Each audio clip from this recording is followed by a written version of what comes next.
What's up guys, Tuber Tutorials here, and I am back with the review of the Neewer NW680 slash TT680, whatever I want to call it. I did the unboxing, I believe 3 to 4 days ago, and I promised that I would get a review out since there is not many videos on YouTube about this flash, surprisingly. So I got my notes and everything ready. I'm going to give you guys the most detailed review that I can give. Now, as a side note, I am not a flash photographer person. Flash is not my style.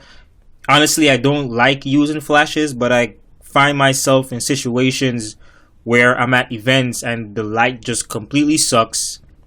Like the one I did Saturday, it was the worst it's the worst shooting environment I was ever in, and I need a flash to help me a lot. So that's why I got me a flash, but I'm more of a natural light, outdoor photography person. But it's good to always have a flash as a backup. So I'm not a professional at flash photography, so if I'm missing terms or whatever things are called, and if you're a flash photographer and you're watching this video, feel free to comment below and tell me, this is like that and that is like this, and I'll be okay with that. Now, with that being said, let's get into review.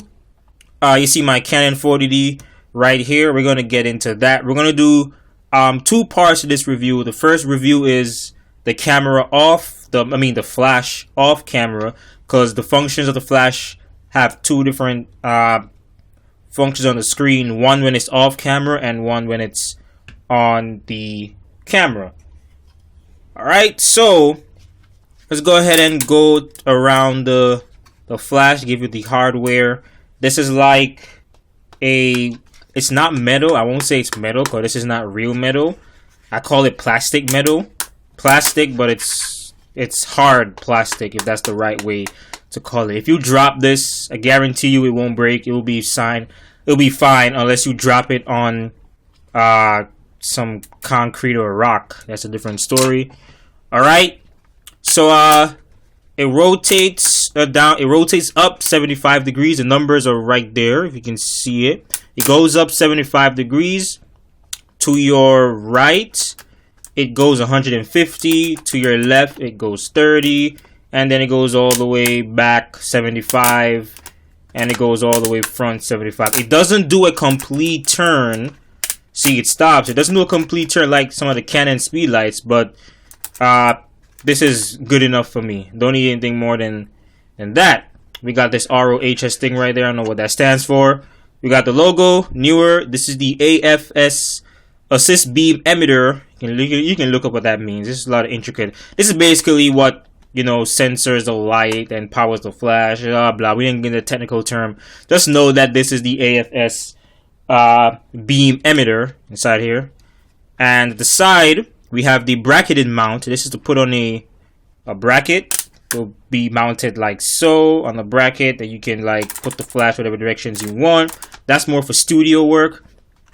This right here, which I didn't know in the unboxing, this is the PC terminal. If your camera, let me go to my 40. My 40D has this. They stopped making this in the 60D, I think, but the 40D has it. It's an external. This plug right here. This is the external flash cable. You can plug the cable through this and put it through your flash, and boom, you can have your external flash where you don't have to use a trigger. You can just use that cable and connect to the camera.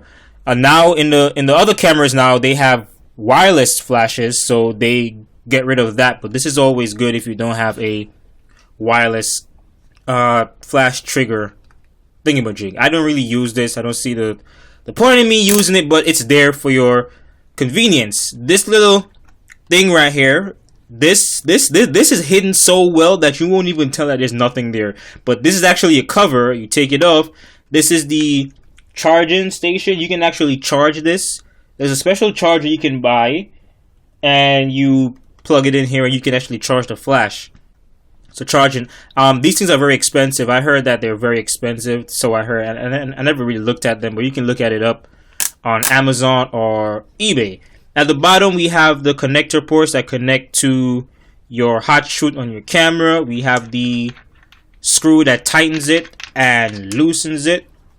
Alright, there's nothing, it's a sticker right there.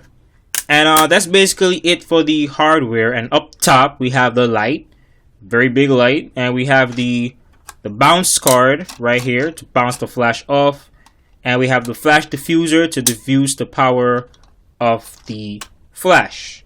Alright, that can come in handy in some cases. And right here we have the battery doors. This uses 4 AA batteries. Like I told you in my first review of the other flash, be sure to get rechargeable ones so you can be safe. Always use rechargeable batteries in your flash. You won't have to keep buying batteries over and over again. If you want to know the batteries that I use the Eneloop, if that was pronounced. The Eneloop battery. These batteries are the best. The recharging cycle is like forever, and they last a long time. You charge it up, you can use them for about a week until they decide to run out. So that's basically the hardware and what is around and how it rotates and blah blah blah. Now we will talk about the buttons on your main control face right here. We have the LCD backlit screen. We have the mode button, zoom. We have the high speed, the H with that. My camera's not going to focus on it that well, but you can see the H with that thunder thing. That's for high speed sync. And this forward arrows, that's for the second curtain. Don't know what first and second curtain is. You know, you can look it up. Like I said, that's a flash photographer's thing. First and second curtain. I just use first curtain. That's the general default use. We have the test to test your flash, obviously. This is to turn on the backlight of the LCD, the backlit. And we have the plus, minus and plus increments. That's the one you want to change values. You use the plus to increase, minus to decrease, and you hit select/set. I don't know why they have select/set when they both mean the same thing. They should just put just set or select, but they just decide, probably we think that they don't mean the same thing. But select and set is the same thing. It does the same thing. And we have the on and off button. So now let's turn it on. Alright, once you turn on, you heard that the motor inside, that's the zoom motor. This camera has the zoom. You can, if it's on ETTL, which is evaluative through the lens metering, if you have, let's say you have a 50mm prime lens on ETTL, it's going to detect that you have a 50mm prime lens, and it's going to set the flash zoom to match that lens. You can always increase it or decrease it in manual mode, not in ETTL, manual mode. So right now we're on ETTL. If we push that button, you see the screen just lit up. That's a good feature. And now it's like very bright. I have to turn off my light, but let's turn it off. We have ETTL right there. We have the zoom right now at 35mm.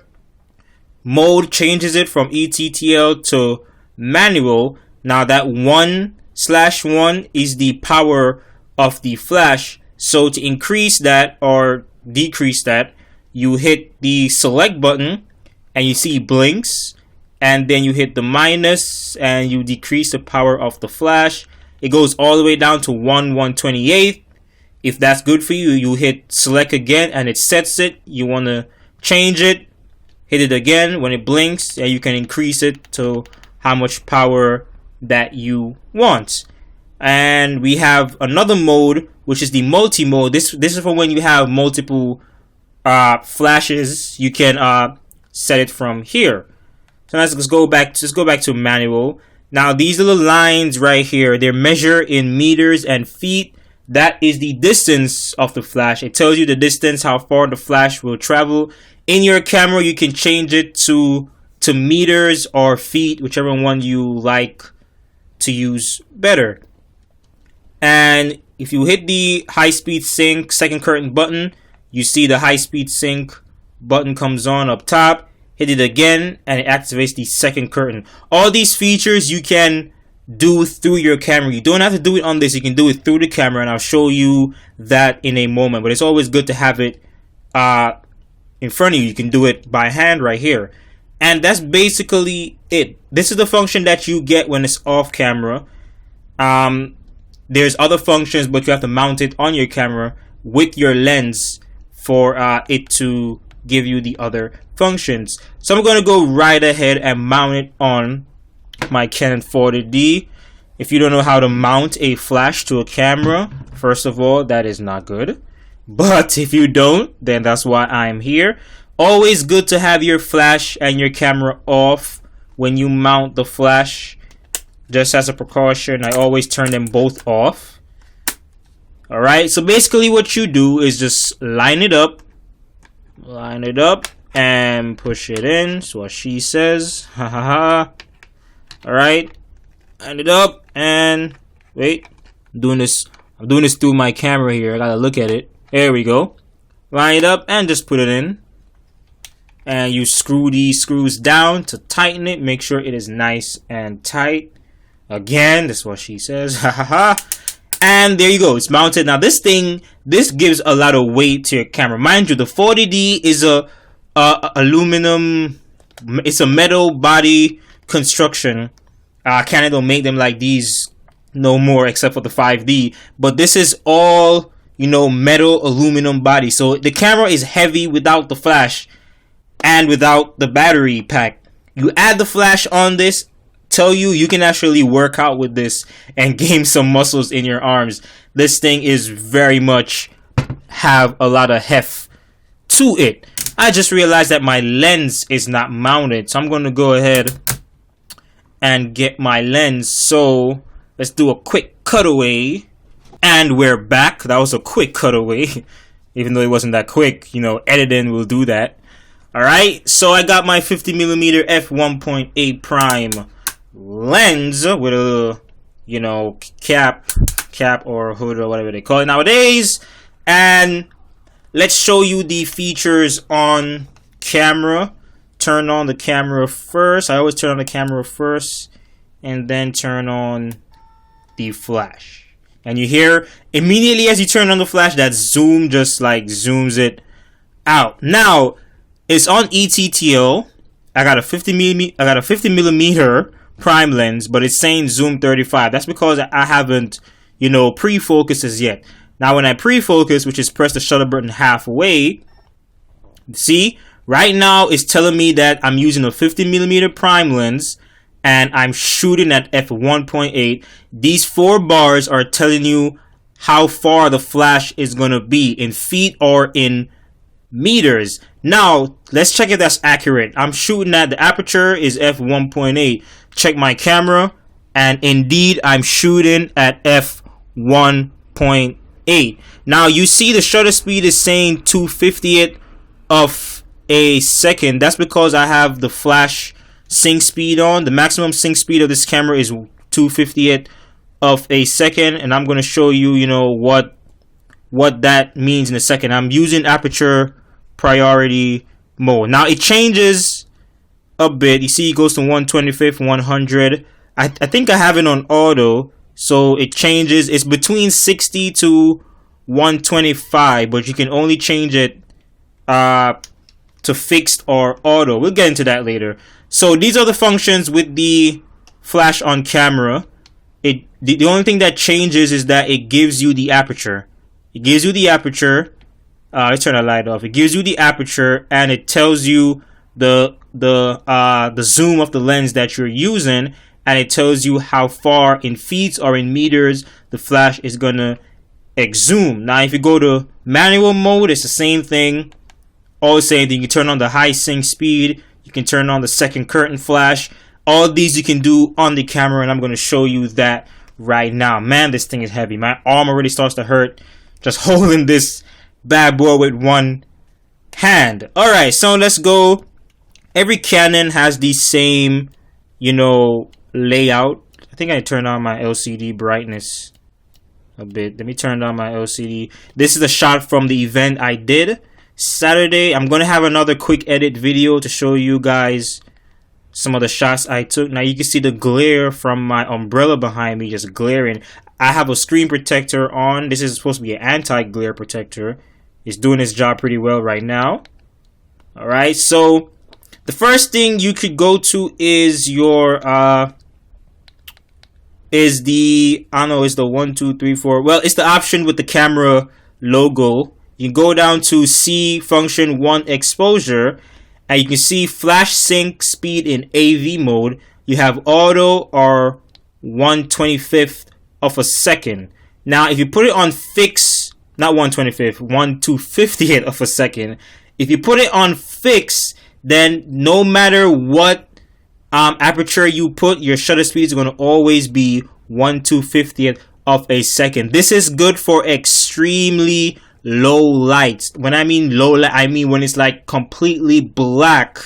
You can use this and it will still freeze motion and still give you a lighting. That's the reason why I got this flash in particular, because you know, certain dark situations, that helps you a lot, because you will have very slow shutter speed in a very dark situation, and then you have camera shake. So that's the only thing that you can change in that menu. And if we go now to the second tool gear thing with the two dots gear thing, I don't know what to call it, and we go down to flash control, and we go to built-in, not built-in, we go to external flash function setting. This is where you can set everything here by not doing it. Everything here you can set on here. You don't have to touch this at all. I'm going to show you that right now. We can change the flash mode from ETTL2 to manual flash or multi-flash. That's exactly what this flash has. So if I change it to manual, look on this, it changes to manual. If I'm going to change it to multi-flash, right here, it changes to multi-flash. I'm just going to go back, and I'm trying to get a glare. All right, go back and put it back to ETTL2. Now, if this flash had TTL and those other options, they will pop up as well. But this flash only has 3 flash modes. So now this is the shutter sync that I was talking about. I mostly use first curtain. If you can choose second curtain, and right here you see the icon comes up, and you can go ahead and choose high speed sync, and as you know, the icon will come up on your flash screen. And we can go back to first curtain. I believe first curtain is that when the camera takes a picture, the shutter goes off, then the flash, I think the flash goes off with the shutter, and I think second curtain, the shutter goes off and the flash follows it. I don't know, it's some detailed stuff. Like I said, I am not a professional flash photographer, so yeah. Now we got the flash exposure bracketing. All right, this is just the how far you want the flash to be out. I don't really mess around with this. I kind of leave it as where it is. I don't really mess around with that. And we have the flash exposure compensation, and you should know what that is. That just increases the brightness of the flash. Again, you can do this from the flash itself. This decreases the power, increases the power. Now we have the ETTL. If you can change from evaluative to average, best you leave it on evaluative, because that will give you the most accurate, you know, power of the flash when you're in ETTL2. This is only effective when you're in the ETTL mode. Now we have the zoom. We can put the zoom on auto. It's going to be on auto because we are in ETTL. You can change it. You can also override it in ETTL. Put it 24 millimeters, 28. It goes all the way up to 105 millimeter. Again, you can change this on the flash itself. Let me show you how you do that. You basically hit zoom, and you see 24, 28, 35, and it's back to 50. All right. And let's go back to flash control, back here. And that's basically it. And we have the wireless set. This is not a wireless flash, so it will always be disabled. Now, you can also, if you go into manual flash, you can see the settings have been decreased. This is where you can change the flash output. This is how much flash you want to be outputted. You can change that completely from the screen. It goes all the way down to 128. You can put that all the way back up to 1. You can also change the curtain again and the zoom. In multi-flash, you can change the frequency And you can change the flash count. All right, and if you're a studio lighting photographer, you should know what those mean. So don't quote me on this, but the frequency and the flash count you can change. Go back to ETTL, which is full auto, and everything is right there. That's basically how you change it in the camera. Now we have another function called external C function settings. This is just for the flash itself. You can change the distant metering. Like I said, it's in feet and meters, so you can change it if you want it to be measured in meters or feet. You can change it. External flash auto power off. You can set the auto power off, where if the flash is on for too long, it will turn off by itself. I enable that because that can save you battery. We have the modeling flash. I don't know what these do. I just leave it as 0. We have flash exposure bracketing. You can put it on auto. I put it on auto because, like I said, I don't play around with that, so I leave it on auto. I put it on enable, which is turn on the auto. You have the flash exposure bracketing sequence. I leave that at 0. I don't play around with that. And we have the flash metering mode. You can put to ETTL or TTL. I leave it on ETTL too because that is the best one to use. You have quick flash with continuous shot. That's if you shoot in continuous mode. It'll give you some quick flashes. You have the test firing. This is for when you test it, how much flash you want to see come out. If you want to set it to 132 or full output, don't put it on full output because you might just blind somebody in the face with that. We have the AF assist beam firing. I leave that enabled. You should leave that enabled as well. We have the auto zoom for sensor size. I leave that enabled. That detects the zoom of whatever lens, whatever focal length I'm using through my lens. We have the slave auto power off timer. This is when you have multiple flashes, studio work. You can change the slave output timer from 10 minutes or 60 minutes. Now these might vary from camera. This is the 40D. If you have like a 50D or a 60D, you might probably see more options on there. You have the slave auto power off. Now this is the same thing as the first one, but this is from when you're using it as a slave flash. You can turn it off if it's on for within 8 hours or hour. It turns off by itself. You have the flash recycle. This is the recycling rate, flash and external power or external power source. I just leave them the first one. These things I don't play around with. I just leave them as it is. And we have the speedlite button and dial or speedlite dial. This is for the flash exposure metering. They're asking you if you want to use this dial to change it or this dial to change it. I leave it on the button and dial. So that is basically for the in-camera settings. Like I said, you might have more settings depending on the camera model that you are using. So that's basically it for, the flash off the camera and on the camera. Now I'm going to tell you my experience with this flash. Like I said, I am not a professional flash photographer, but I took this flash out to an event last Saturday.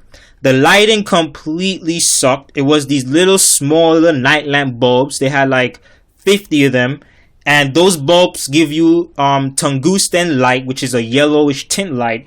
And the ceiling itself wasn't even pure.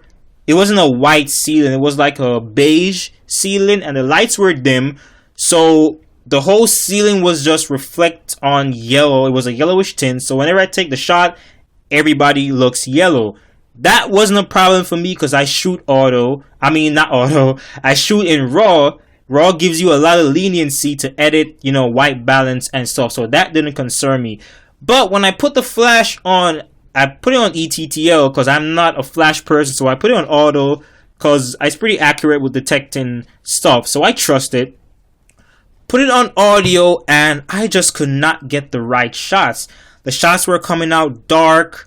The flash wasn't doing its job, and I'm standing there like, okay, is the flash not working or am I doing something wrong? Now, apparently the flash is just fine. It's just my part. It's my part having to know how to properly use this flash, which is why I suggest that you probably look through the manual for this flash. If you're not a flash photographer, read the manual or go on YouTube and see how to, set your flash in various modes. Now, your flash also works on various mode.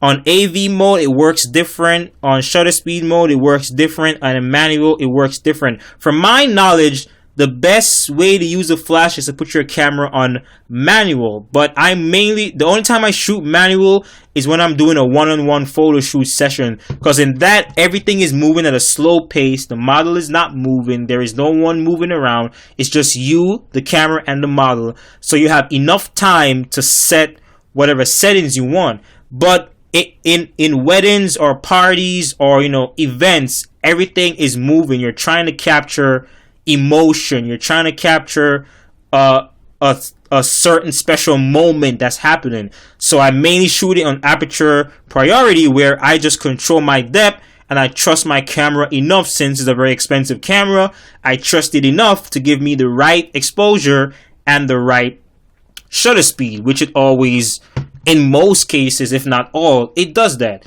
But put the flash on and I was getting a lot of dark shots, of very underexposed shots, and I play around with the flash exposure. If you want to change the flash exposure without going in the menu, you simply for the 40D, I think this is the same for the 60D and 70D, you have two functions here. This is the ISO and the exposure, the flash exposure. If you hit this, you know that the front dial controls your ISO. The back dial controls the flash. If I turn the back dial, you can see that's the flash exposure increasing right there. So that's how you change the flash exposure from the camera itself without going into the menu. So I play around with the flash exposure and it kind of gave me some good shots, but it just didn't work out. So luckily I had my first flash, if I can get it out, right here. If you guys remember this, I still have this, still gonna keep it. I had my TT680. Now this is a fully manual flash. This doesn't connect to your camera. It doesn't sense anything in the camera. It's just a standalone flash. Now this is easy for beginners like me, but this doesn't give you that sync speed as this. So you cannot use this in a very dark light because this doesn't have sync speed, so you can use it in dark light. So I had to use this, when all the lights went off, when they have the dance moment where everybody comes on the dance floor, started dancing, all the lights is off. This flash is perfect for that because your sync speed, you can change that sync speed to 1/250th and you still get a good free shot in very dark light. This doesn't. So what I had to do was to use this for pretty much most of the event, which it works out for me. But with this, you have to constantly change the intensity because this is not ETTL. So you have to tell yourself by testing a shot how much light you want or how much less light you want. So it's more work using this. But like I said before, if you can do it manually, you can do it in anything else, you can do it. So I'm just going to show you guys what I mean by this flash is just a standalone flash. This flash doesn't operate with your camera. I'm going to show you what I mean. Now with this flash on, you can see when I go to flash control, external flash, it detects the flash. So this is all the function for the flash. Now, we turn the camera off, turn the flash off. Be sure not to take off your flash while it's on. Please turn it off, just a safety precaution. Alright, put that down. Now let's turn this off. We're gonna put this bad boy on here. Tighten up. Oh, now what do you know? Look at that, look at that. The wrong way. You see? That was just a complete fail in my book. Alright, screw that on. Turn on the camera. Turn on the flash.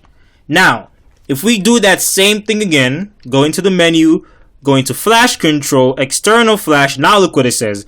This menu cannot be displayed. Incompatible flash or flash's power is turned off. That just tells you that this flash doesn't sync with your camera. This flash is a standalone flash.